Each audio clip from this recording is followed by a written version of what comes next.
వాళ్లంతా నిన్న మొన్నటి వరకు సాధారణ పౌరులు, ఇవాళ చట్టబద్ధంగా పాలనా పగ్గాలు చేపట్టిన ప్రజా ప్రతినిధులు. గ్రేటర్ ఎన్నికల్లో గెలిచిన వీళ్లంతా ప్రజాసేవ చేస్తామని అంటున్నారు. జనానికి అందుబాటులో ఉంటూ డివిజన్ను డెవలప్ చేస్తామని అంటున్నారు అంబర్పేట్ సెగ్మెంట్ కార్పొరేటర్లు.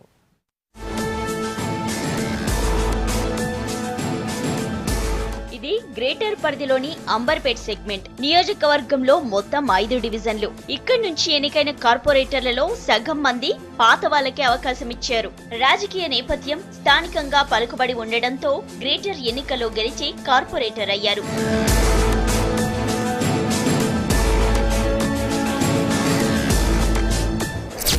ఇది అంబర్పేట్ సెగ్మెంట్ లోని గోల్నాక డివిజన్. ఇక్కడి నుంచి కాలేరు పద్మ విజయం సాధించారు. గత ఎన్నికల్లో పద్మ భర్త కాలేరు వెంకటేష్ ప్రాతినిధ్యం వహించారు. ఈసారి మహిళా రిజర్వేషన్ కావడంతో పద్మకు అవకాశం వచ్చింది. గృహిణి నుంచి ప్రజా జీవితంలోకి అడుగుపెట్టిన పద్మ ప్రజలతో కలిసిపోతూ డివిజన్ అభివృద్ధికి ప్లాన్ చేస్తానంటున్నారు. ప్రజల్లో వాటర్ది కొంచెం ఉంది ప్రాబ్లము, డ్రైనేజ్ ప్రాబ్లం ఉంది. ఇక ఈ ఇండ్లు కావాలని కూడా చాలా మంది అడుగుతున్నారు. మా వారు చేసిన పనులు పెండింగ్ ఉన్నాయి, అన్ని చేసేస్తాను. మా కాలనీ వాళ్ళందరూ ఏకగ్రీవంగా నన్ను ఎన్నుకున్నారు, వాళ్ళకు కూడా రుణపడి ఉంటాను నేను. ఇదే సెగ్మెంట్ లోని మరో డివిజన్ నల్లకుంట.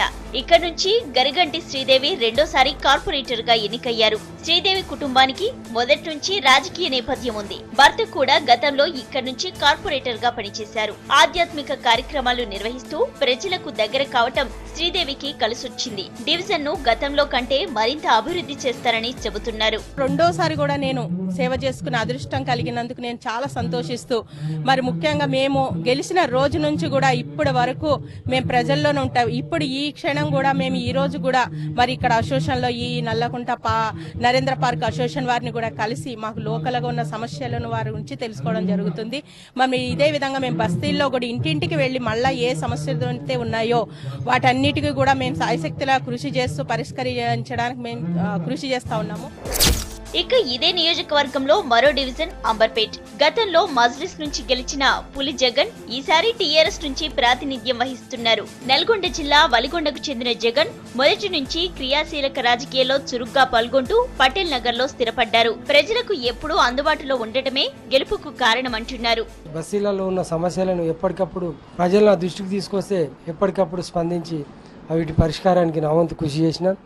రానున్న రోజుల్లో కూడా నేను ఎంత అభివృద్ధి చేసింది అనేది ప్రజలకు తెలుసు కాబట్టి ఈరోజు నన్ను మళ్ళొకసారి రెండవసారి కార్పొరేటర్గా ఎన్నుకోవడం జరిగింది. నా మీద ఉంచిన నమ్మకాన్ని ముమ్ము చేయకుండా రానున్న రోజుల్లో కూడా ఒక ప్రణాళికబద్ధంగా డివిజన్ని అభివృద్ధికి నా వంతు కృషి చేస్తానని, అదేవిధంగా గ్రేటర్ హైదరాబాద్ లో ఉన్న 150 డివిజన్లలోనే ఒక ఆదర్శ డివిజన్ గా అంబర్పేట్ను తీర్చిదిద్దుతానని తెలియజేస్తాను.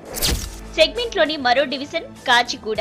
ఇక్కడ టీఆర్ఎస్ నుంచి ఎక్కాల చైతన్య కార్పొరేటర్ గా విజయం సాధించారు. ఫస్ట్ టైం పోటీ చేసి గెలిచిన చైతన్య ప్రజలకు అందుబాటులో ఉంటూ సమస్యల పరిష్కారానికి చిత్తశుద్ధితో పనిచేస్తానని చెబుతున్నారు.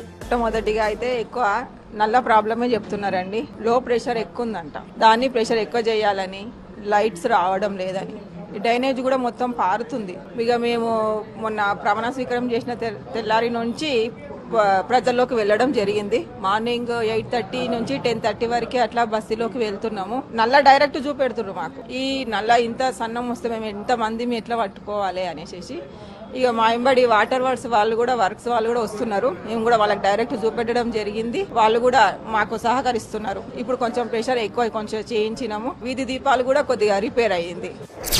ఇక నియోజకవర్గంలోని మరో డివిజన్ బాగంబర్పేట్.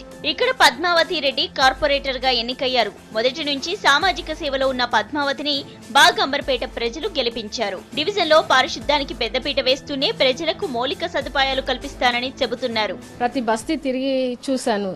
అక్కడ ఎన్నో సమస్యలు ఎదురవుతున్న సమస్యలు అన్ని కూడా పరిష్కరిస్తారని చెప్పాను. దోమల నివారణకి ఎట్లా చర్యలు తీసుకుంటే బాగుంటుందని ఫస్ట్ ఫాగింగ్ మెషిన్, పెద్ద మెషిన్ పెట్టి మొత్తం డివిజన్ మొత్తం అంటే ఫార్ట్నైట్ అంటే 15 డేస్కి ఒకసారి వచ్చేటట్టు చూసుకున్నాను. స్ట్రీట్ లైట్ సమస్యలు ఫస్ట్ మౌలిక సదుపాయాలు అన్ని కరెక్ట్గా ఉన్నాయా లేదా, స్ట్రీట్ లైట్స్ కూడా అన్ని పెట్టిస్తానని వారందరితో పిలిపించి మాట్లాడడం జరిగింది. ప్రజలు, అధికారుల సహకారంతో డివిజన్ ను అన్ని రకాలుగా అభివృద్ధి చేసేందుకు కృషి చేస్తామని కార్పొరేటర్లు హామీ ఇస్తున్నారు.